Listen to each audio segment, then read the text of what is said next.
As a young pastor of an interdenominational church, I studied a lot.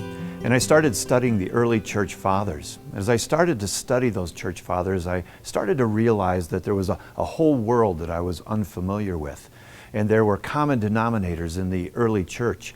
And I started to look at the church that I was pastoring, and I didn't see those common denominators. And it kind of put me into a little bit of a crisis.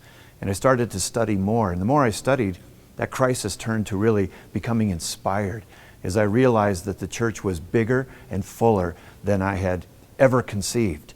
And as I continued to study my early church father, older brothers and sisters, I started to realize that God had a plan for me that was bigger than any plan that I'd ever had for myself.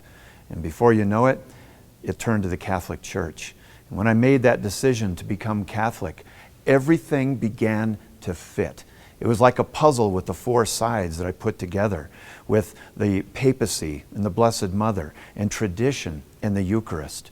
And as I began to put those edges of the puzzle together, everything else came together.